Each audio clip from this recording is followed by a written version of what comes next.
as a 2-for-1 type of video here. As turns out, if you saw that Cork and Hall show, turns out this is not like a tournament. It's just going to be a fatal 4-way at Jingu Stadium with all the winners of those matches. So just to save some time here, and we're gonna do a mini review of the 4 singles matches, and then we're gonna preview the Jinju Stadium show. Just a 2-for-1 type of thing. Not really a 2-for-1, more like a 1.5 type of video. So the first 4 singles matches at Cork and Hall starts with El Desperado, Satoshi Kojima, no finishers match.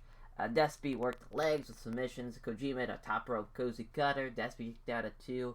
Desperado runs into a cozy lariat, which of course that cost Kojima the match since it's a no finisher match. An odd finish, to say the least. So, because, obviously Kojima, he couldn't help himself. The veteran lapsing in the match and hitting his finish. It was just so weird. Like, before Kojima hit the cozy lariat, Desperado tried to hit his fucking finish, and, Kojima, backchopped out of it, which made no goddamn sense. It's like, just get hit with the finish. Just get hit with it, it's over. But it's like the story of both guys trying to hit their finish for the story, it being their opponent is too strong and they need to hit their finish to win the match. Just from a kayfabe perspective, I guess that could make sense, but it just makes Kojima now look like a dummy. It makes both guys look like a dummy. If you could make it to where ref bump, Desperado hits his finish, still Kojima kicks out at 2 type of thing. Like, even though that it's weird because you can't. It's just not the way. If I was doing it, I wouldn't have done it that way. But that's the way she goes. I just thought it was a very lapse in judgment in the way this was put together. Not the smartest of ways. As Bushi and Toriano, their 2-count matchup, obviously. A comedy matchup, both been trading roll-ups. Yano gets his feet taped up. Yano has to counter La Maestral from Bushi with his own weight. He kind of pushes back into a cradle zone, and he gets the win. He pins Bushi at 2. Just a perfect little Toriano matchup. Can't complain about that one at all. As Sonata and Sho, the submission match. Definitely the best match of the 4. Some great stuff in this match. Some great transitions from holds. For instance, Sonata goes for figure 4 leg lock. Sho counters with a small package into Kimura. Just fantastic stuff like that. Sonata makes Sho tap out with a figure 4 leg lock to get the win there. And then finally, the handicap matchup with Kazuchika Okada versus Yujiro and Jado and Geto. It went on forever. Just sweet Christ. It felt like I was having a birthday watching this one.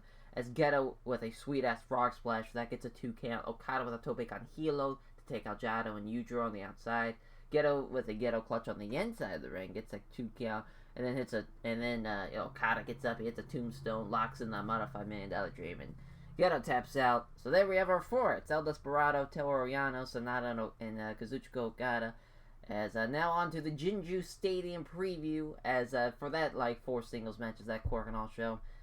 The Sonata show match was fun. If you kind of took your time, if you took time out of your day to see it, you probably should have not done that. It wasn't like a must-see event type of thing. But for this Jinju Stadium, though, the preview for it, as it's a 6-match card, at least so far. Maybe they might add a couple of more matches to it.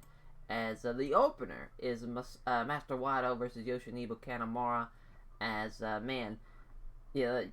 Master Wado, I'm assuming he's going to get the win here. He kind of, he had his debut match against Desperado. Now he's going to win there against Yoshinobu Kanemaru. Would suck if he lost to Kanemaru. Would be very unnecessary. Would not be a fan of that at all. But, it depends on, we're not going to get, an awesome, match out of this, obviously. Yoshinobu Kanemaru, he's, that was 15 years ago when he was a great Super Junior. But now, he's Suzuki gun cheating piece of shit junior now, so we're not. Will the crowd be into it? Who knows? The type of thing. I'm just hoping Master Wado comes out looking as good as he did going into this match. As the 4-way matchup, which I think it's just a 4-way. I don't think there's going to be any gimmicks behind it. Maybe, though. It's kind of up in the air what this is going to be, but, fatal 4-way matchup. Toriano, Kazuchika Okada, El Desperado, and Sonata. I'm sticking with Kazuchika Okada getting the win. It's his gimmick. Figured he's going to win the first one. Would be nice if Sonata get the win, but, because I'm assuming it would be nice if whoever wins this KOP. Here's the thing with this title. is who's ever gets this belt is basically gonna like defend it. I think like throughout the year type of thing. I could be wrong on that. I've heard so many different rules of this fucking King of Pro Wrestling title. It's because I know it's like it's gonna be fan voting and all that shit. With Okada, he's got nothing really going on for him. He doesn't need to be in the title contention for the heavyweight title or the obviously they're with the heavyweight and intercontinental title. It's not going to be in the open weight division, so it's just gives him something to do. So that, I'm sticking with that. As far as the match goes, really, if this gets broken off into like 2 singles matches, Yano Despi, Okada Sonata, this could actually go really well. We'll see though, cause especially with like Jingu Stadium, it's a big ass fucking stadium. Like Yano and Desperado could go all over this fucking stadium, while Okada and Sonata can stay in the ring, or they can all 4 just go all throughout the stadium and really work to that advantage. I think if there's gonna be a match that does that, because Suzuki's gonna take it to the crowd with this next matchup, but they could definitely go beyond that. There's no time limit, there's no fucking anything. They could have a fucking 50-minute fatal 4-way match if they really wanted to. It doesn't matter. They could get away with this type of thing. So that type of unpredictability is refreshing. But as far as, the ideas behind it, not a huge fan. But we'll see how it goes, though. As the never open-weight title matchup, Shingo Takagi, Minoru Suzuki, as Shingo looking to make his 4th defense of the title against Minoru Suzuki. If it was me, I'd have Shingo retain the belt and keep the belt until at least Wrestle Kingdom. Like, he's been on a tear. He's one of the top 10 guys in the world, I think. He's been just on another level. I think he could just keep this belt for as long as he can. It would definitely help out the never open division for sure, especially with, like, Suzuki. God bless Suzuki.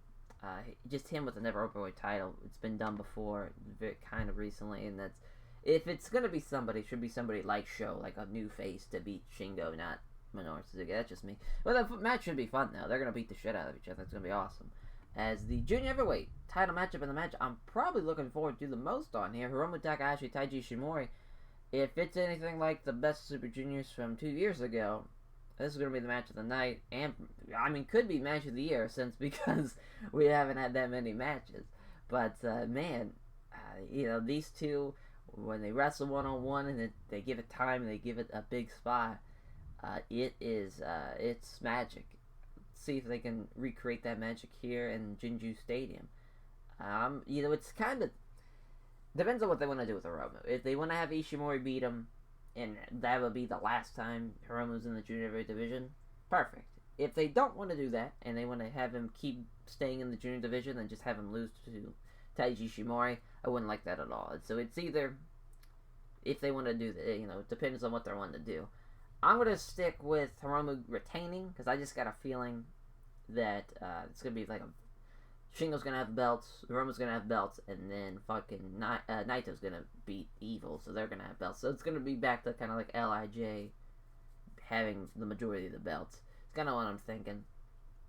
If so, though, if Ishimori beats him, Hiromu they could do Hiromu and fucking Naito, the singles match that we never fully got. That would be fun. It's kind of what we got going forward. As it's tough though too, because you have the G1 coming up in September, so if you're gonna do it, you either wait till later or you do it right before that tournament. Either way, I'll be in favor of that. If they ever do that rematch again, maybe they might just put a pin in it and wait a while until it's the right time, and they're not COVID.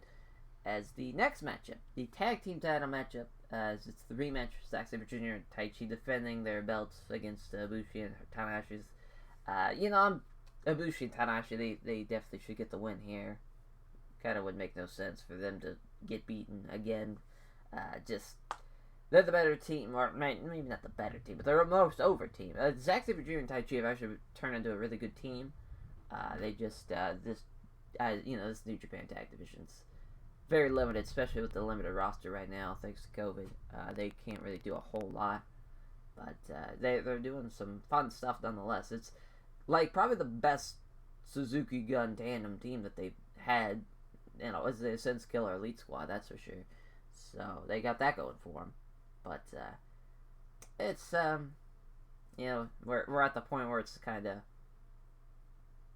hoping that Ibushi and Tanahashi keep the tag team titles until Wrestle Kingdom, but we'll see though. I'm sticking, obviously Ibushi Tanahashi, which Ibushi's, he is fucking jacked, my friend. My God, he's like a couple of fucking shakes away from looking like Hercules Hernandez out there. He is massive. He's gotten jacked. Dear God, as the main event, highly talented, rematch from the New Japan Cup. Well, not really Dominion Finals. No, I just combined it. The rematch from the Dominion card. It's Tetsuya Naito and Evil. As Evil looking to make a second defense of the title. This is all Tetsuya Naito. I would be dumbfounded, devastated. Words can't describe the disappointment if Naito does not win. It makes no fucking sense. He definitely should win. If he doesn't, big oof for Ghetto. Evil going into the G1 Climax as the champion, not exciting at all. At least with Naito, he has the belt, a little prestige. It makes his matches a little bit more. Because with Evil, even with that, him being the champion, whoever beats him will get a title shot down the line before Wrestle Kingdom, if it's even. You got really. It's weird with this G1, because now the G1, it's not. The champion doesn't really have to worry about losing so much, because now, well, not really so much, but now it's someone beating the champion. It's not really validated anymore, because he's got one shot. Either in November or October, late October-ish, you're gonna get or at the World's Strongest Tag League, if they even do it there. If they even do a World's Strongest Tag League, because, Jesus, what a disaster that would be. Nonetheless, this G1's gonna be very different to what many G1s have been with all G1s have been in the past with this COVID stuff. So it's having a champion that would having Tetsuya Naito as the champion would help this significantly. Would make it feel like a bigger tournament than having people vowing to beat Evil to get a title shot. Just wouldn't. It's just, especially the way he's been wrestling now, obviously going full Bullet Club shenanigans. Would the crowd be into it though? Who knows though with the crowd, because we haven't really seen him at a full capacity with the crowd as him being fucking double champion Bullet Club leader Evil. It's just we're in the unknown. We're in the unknown with this looking into the G1, but at least for sure, Jinju Stadium, Tetsuya Naito winning his title, is winning his championships back, defeating Evil. Hopefully, dear God, at Wrestle Kingdom, they do something to where they stop the double title matches. Dear, I need it to stop. I just need it to stop. As a whole, though, this is on paper better than what any COVID New Japan card has looked. I'm excited for it. I'm hoping for the best. We'll see what happens. As thank you all, and we'll catch you guys for the review. The review is going to be a little later than what it normally is because the show's happening on the 29th. I think I'll upload the review on the Monday, on the 31st, just to kind of let it breathe a little bit. But other than that, we'll kind of be back to normal programming, hopefully. Fingers crossed. We shall see. But man, what a weird time September is going to be watching the G1. The G1 ends a week before my birthday. That's so weird. I never thought I'd have to say that. But here we are. COVID world. There's a lot of firsts. As we will catch you guys for the review. Take care.